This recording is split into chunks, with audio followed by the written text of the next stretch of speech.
let's go back in time just for a little bit. Back a while back, I made a video about Titanfall. If you haven't watched that video on Titanfall, I would highly recommend you guys go and check it out. I think it was a pretty good piece of investigative journalism. Anyway, Vince Zampella and his partner West, the guys that created Call of Duty over at Infinity Ward, got picked up by Activision.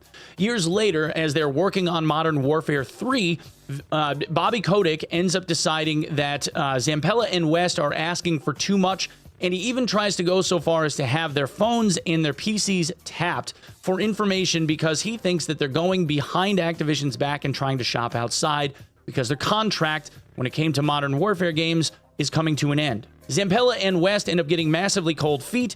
They end up getting fired from Activision by Bobby Kotick at some point, where randomly they go into the office and they're told that they're no longer able to go into the office. They leave, they go to EA, and they create Titanfall, Titanfall 2, and eventually Apex Legends. Now, that was obviously built off of the backs of the stuff that they had created back in the day, but did not any longer own the rights to the IP of Call of Duty. That is now Activision's baby, right? Right. Now, imagine if Zampella and West left, went to go create Titanfall, and Activision sued them because they remembered what they had done over at Call of Duty.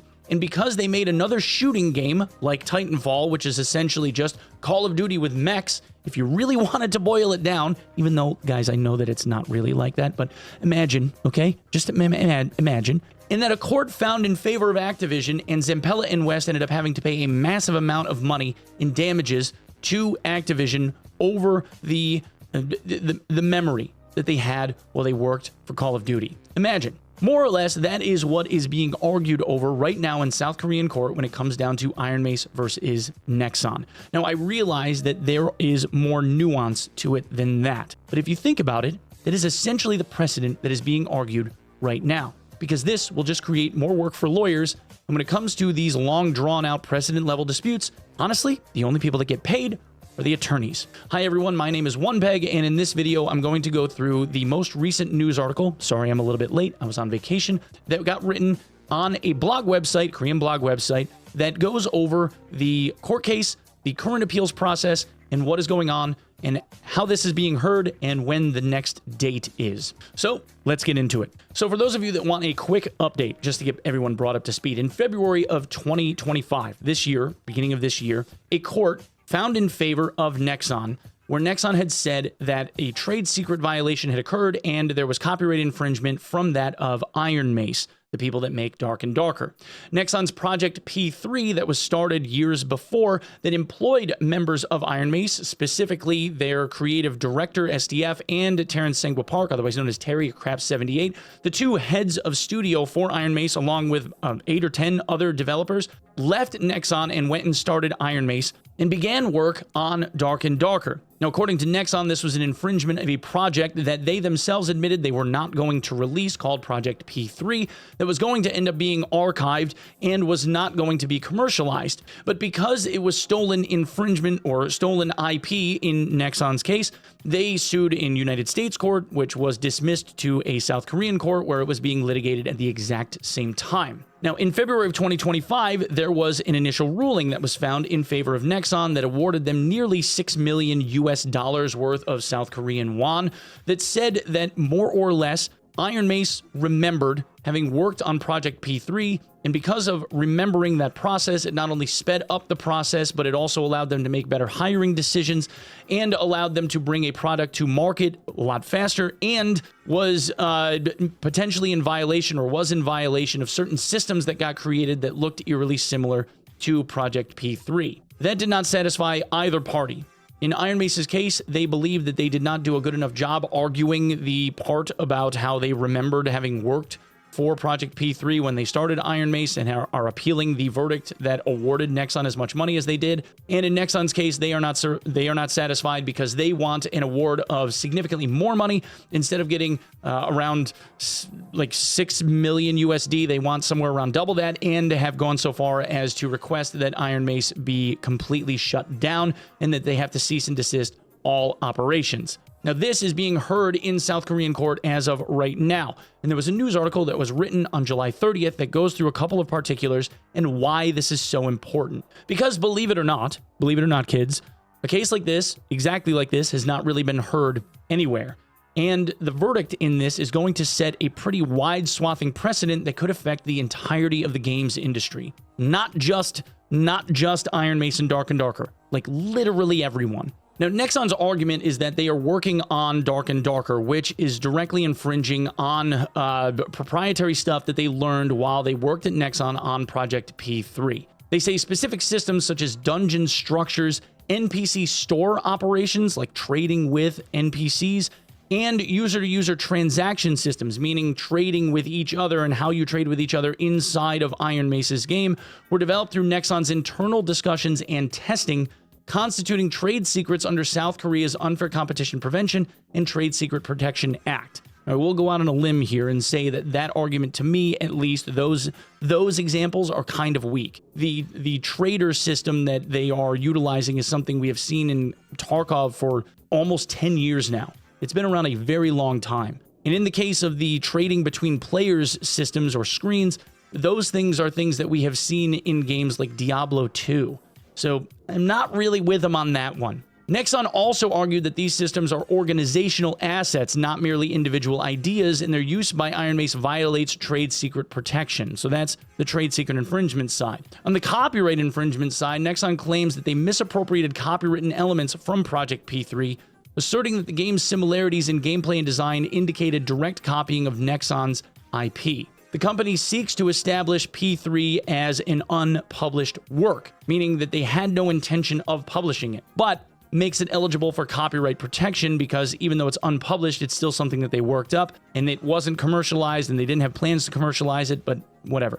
But Nexon still has requested that Dark and Darker's service be banned to prevent further use of the alleged IP. Now, insofar as damages, Nexon is seeking 19.3 billion won in damages. That is significantly more than the initial verdict, arguing that Iron Mace's use of P3's planning data and systems unjustly enriched Iron Mace while harming Nexon's investment of Project P3. In the appeal, Nexon contests that the court's 2-year limitation on damages, which is what Korea has as a look-back period, even though the point in time that was used to look back from was made from the point in time that Iron Mace started making money, or all of the money that Iron Mace had made in profits, argue it a broader scope to reflect the full impact of the alleged infringement. So they want to go back even further. Now, on Iron Mace's side, they argue that this is an independently developed thing, used purchased assets from the Unreal Marketplace, and did not rely on Nexon's P3 data.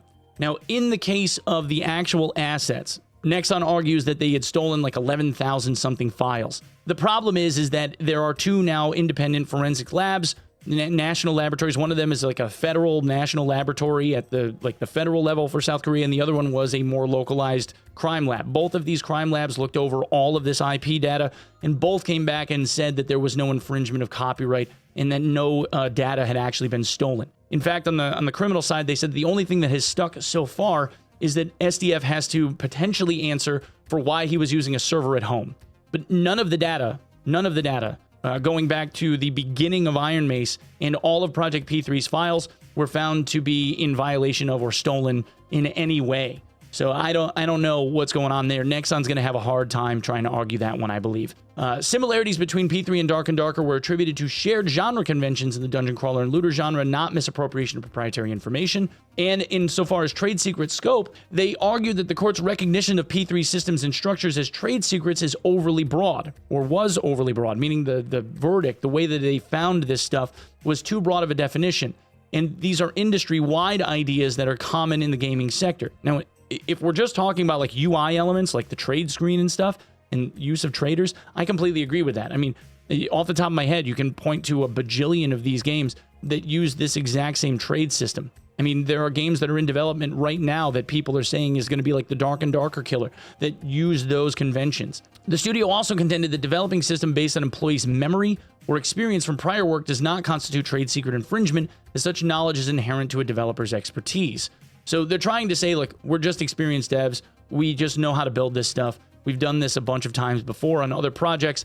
This is nothing new to us. The reason why it was fast-tracked is because we don't have corporate bureaucracy slowing everything down. Now, insofar as copyright defense, Iron Mace maintains Dark and Darker did not infringe on Nexon's copyright. No copying of P3 assets or code was proven, which is true. The studio emphasized that P3 was an unfinished project, making it ineligible for copyright protection. So what this more or less means is that when it comes to like trade secret protections in Korea, one of the things that they say is that it has to be commercially viable. It has to be shown that there's going to be some amount of economic loss or economic suffering that's done as a result of something having been stolen from them. If Nexon doesn't do a good enough job in proving that there's some form of economic loss, they're going to have a hard time trying to say that this was copyright infringement. Now, saying that it was an unpublished work, they probably can put some amount of monetary data to that. But if Nexon's only rubric by which to grade whether or not this was going to be any good is that they go to like Iron Mace's numbers and say, see, look at how much money they made, I don't know if that's really going to stick. In the appeal, Iron Mace argues that the $8.5 billion in damages was excessive, given the lack of evidence for direct file leaks and the speculative nature of P3's value as an uncommercialized project, and Dark and Darker's profits not yet proven to be a global hit. Now, that is true. Man, there is an awful interesting argument that could be made here that says that Iron Mace on the face is trying to make it look like they're doing a really good job or trying real hard to build out this game as best as they can. But wouldn't it be interesting if they were sandbagging it like on purpose to make it look like the game is like not commercially as viable as Nexon would lead it to believe, considering the dwindling player numbers and the amount of money that's coming in is not all that great, and it really wasn't that successful of an IP project to begin with. And man, that would be an interesting gamut, wouldn't it? You got to wonder whether or not they're that smart, you know? I don't know. Anyway, so the big reach on this, the wide swathing stuff, the reason why this matters is that this is what's called a precedent-setting case, because there are major legal implications here. Potentially not in just South Korea. This will be a South Korean law. If it sticks, it will be directly recognized for South Korean IP stuff, but it could also have some amount of reciprocity if there's a court in other countries that don't have a law that mimics this directly. Other lawyers will try to reference by saying, well, in South Korea, they do it this way, and we have a very similar court system, et cetera, et cetera, et cetera. So the ruling, now this ruling, in essence, the initial ruling that happened in February, established that memory-based reconstruction of systems can constitute trade secret infringement, potentially limiting developers' creative freedom and strengthening corporate protection. So if you think about how the United States works, typically the little guy is the people that end up being favored because we want market competition, and corporations stomping on the little guy is not something that our court system likes. Korea tends to be a little bit in the opposite direction. They look at large corporations as very successful and respected entities, and corporations are things that are supposed to be celebrated because they're the large monetary generating things inside of the country. So if you have a billion-dollar company like Nexon is, or any of the other like large Korean developers, those companies are typically looked at on the favorable side of things because they're large money generating engines for the economy. But the industry impact here could be much larger. This could influence how developers try to use and lean into their prior work experience. How I framed a house is the way that I framed a house in the past, so I'm going to use how I framed a house in this particular way, and I always put a bathroom on this side. Well, if the office, the architectural office that I used to work for, decides that they're going to sue me because that's like a thing that I learned how to do at that architectural office, I realize that that is in video games, but you understand the idea, right? Now, this could prompt stricter security policies on a national level or on the corporate level and encourage innovation in new genres, game dev, whatever, meaning that you're going to have to kind of come up with something like more unique. Now, that sounds from an artistic standpoint, forcing people to have to come up with more uniquity is like a good thing. But it also would mean that, you know, that example that I gave of Titanfall, just because I add a mech to Call of Duty, does that make it a new and interesting game? Or did I just make Call of Duty with like wall running and sliding and, you know, some other stuff, which was already in like Future Warfare? You see what I'm saying? At the end of it all, this appeal is going to determine whether trade secret definitions are too broad, whether this trade secret definition is too broad or not, and whether P3's unpublished status warrants copyright protection or not. But the big important thing here is that there is a broader implication for the digital content industry as a whole that could end up, I guess, getting lawyers a whole lot more money, because it's just going to be a lot more to argue over in the game space. Anyway, guys, that's what I have for this one. Thank you so much for coming and checking it out. My name again is Onepeg. It feels good to be back, boys. I'm not going to lie. It feels good to be back. Thank you guys so much for lending me your eyeballs. I will see you in the next video. Peace.